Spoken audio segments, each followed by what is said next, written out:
All right, hey Laker Nation, what's going on? Um, it's your boy Brett coming back at you with another video. Today we're looking at the upcoming schedule. We got ahead is Friday night. We play the Spurs in San Antonio.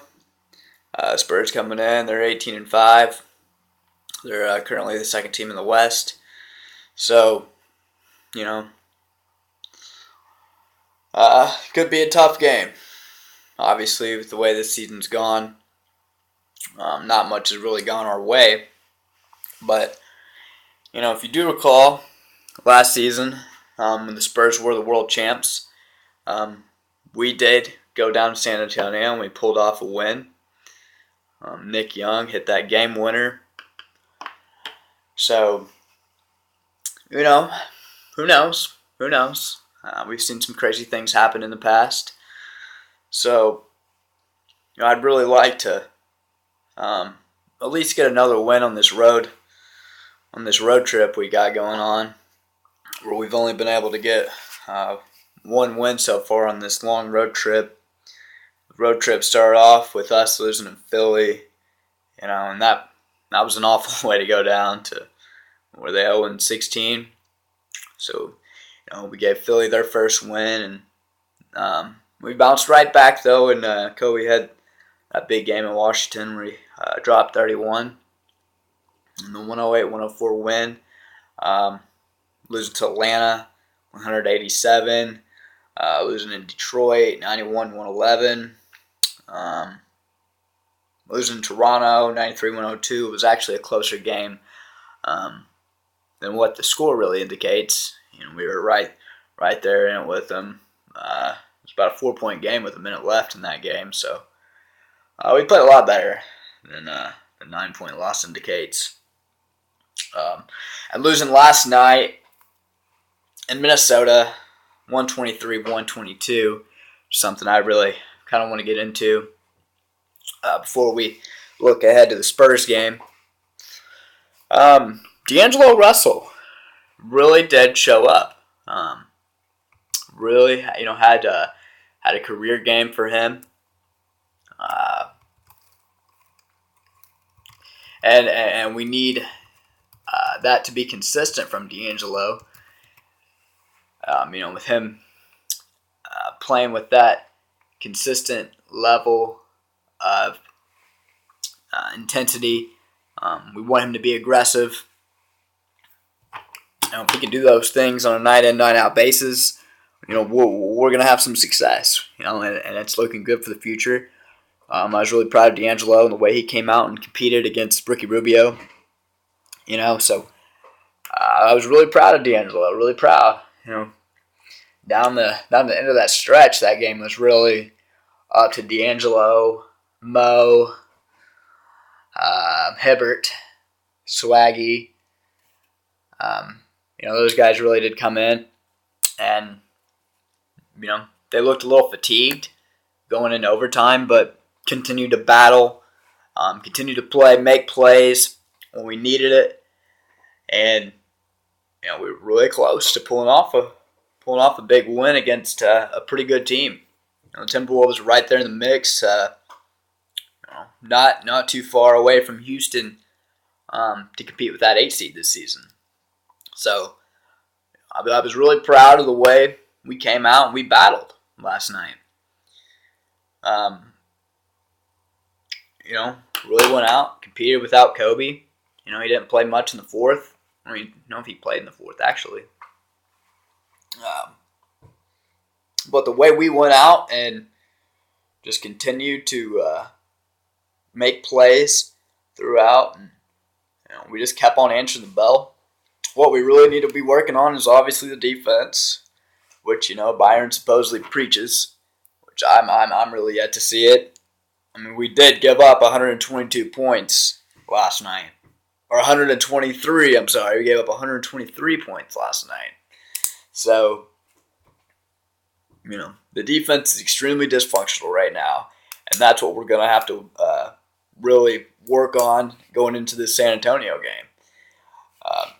There really is. That's my problem with Byron Scott is he supposedly preaches this this defense, which, I've not seen it all season long. There's really no defensive scheme. Kobe preaches it's tactical, it's tactical, it's tactical. Well, these whatever tactics they're supposedly preaching, I'm yet to see it. With we've given up points to these teams that aren't offensively a threat.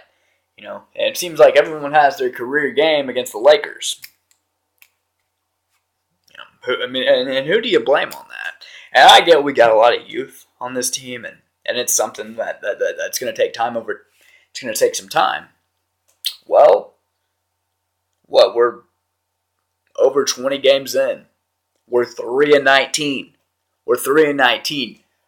I heard all this talk in the offseason that we could be a playoff team and we were going to shock the world and all this. Well, we're 3-19. We're 3-19, and we're better than that. We had the tough loss in Orlando, where they hit the game winner on us.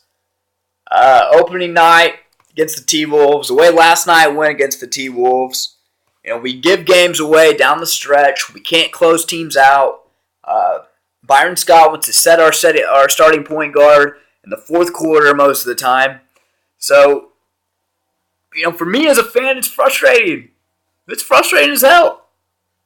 It has to, something's got to change. And, came out today that Byron Scott will coach the remainder of this season. Are we tanking, or, what's going on with that? Because, what I have to say is, looking at the West this season, it's not that scary. Houston is currently the 8th seed at 11-12. That's very manageable to catch. I don't think Houston's all that much better than us. Houston's really struggled this year. With the exception of Golden State, this Western Conference is anybody's game. It really is. I think anybody can get in the playoffs in the West. I really do. Even us at 3-19, I think we can get in there. With the way, let's take the Timberwolves games, for instance.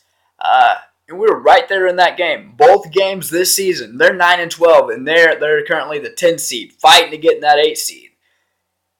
They're just 2 games back at Houston. We can beat Denver. We can beat, let's see, we competed with the Clippers. What our problem is we can't close out games. And obviously that's part of the game. That's a huge key part of the game is winning the games in the fourth quarter. What I've seen a lot though is, we'll get down early in the games and then we have to make runs and, want to get back in the game. If they can play with that consistently want level where they want to play, where they finally, we're getting down big in this game. Time to step up. Time to do my job. If we could do that through 4 quarters, I could see us being a playoff team. And that's the thing. I'm not writing this season off 20 games in. You can call me crazy, call me delusional, call me whatever you want. But I'm not ready to give up on this season. I'm really not. I get it, we're 3-19. But you know what? I think we've gotten better. 3-19, it's tough. We have a big mountain to climb. We got to get on a run. We got to do it now. But you know what? If we can pull this game off in San Antonio, really get some momentum, get back. Well, we play Houston on Saturday, so we got back-to-backs, tough back-to-backs. But you get a win in San Antonio, you get a win in Houston, them boys are going to be hyped up.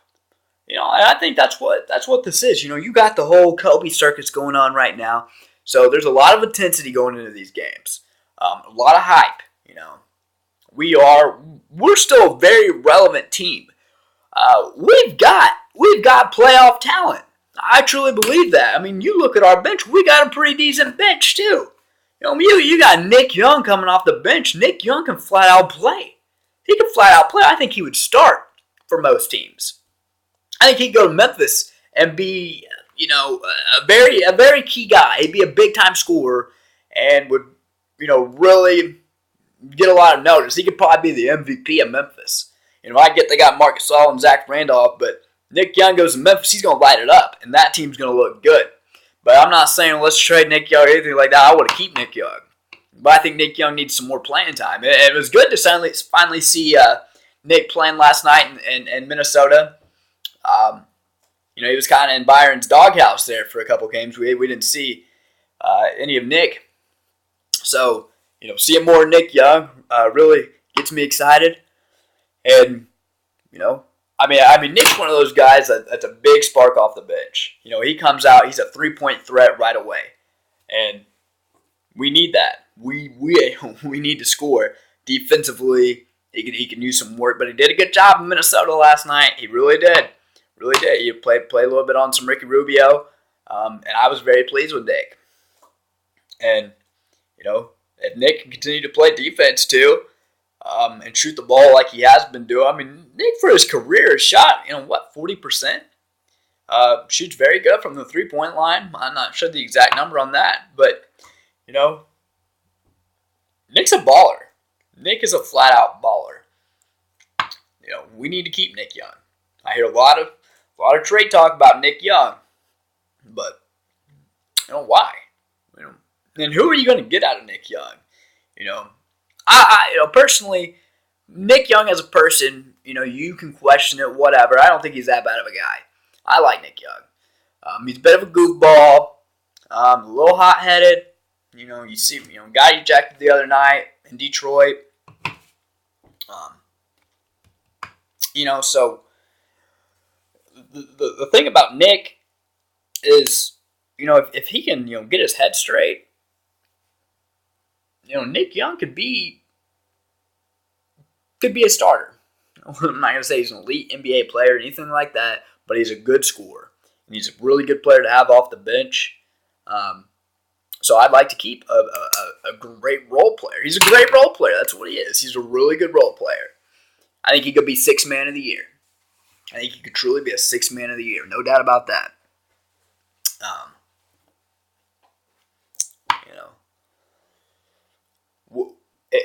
And getting back to the playoff talk, the West isn't what it was a season ago, where you have Houston at 11-12, and Houston's not been impressive. It's followed by Phoenix at 10-13, the T-Wolves at 9-13, the Trailblazers at 9-14, Denver at 8-14, Sacramento 8-15. The Pelicans at 5-16, and your Los Angeles Lakers at 3-19. I get where it lasts. And it's an uphill battle from here. To make it to that 8 spot. Got a lot of games to go, but you get on a run, anything can happen. I'm not ready to call it quits. I'm not ready to call it quits. You call me crazy, whatever. But I believe in this Lakers team. I'm not sure if I believe in Byron Scott yet, but I believe in the guys that we have out there that they can get the job done. So it's a matter of going out and getting that job done, and let's win some games. But you can tune in Friday night. Lakers versus Spurs will be live on ESPN. So let's go out. Let's get a big win. Go Lakers. Subscribe to my channel. Like the video, please.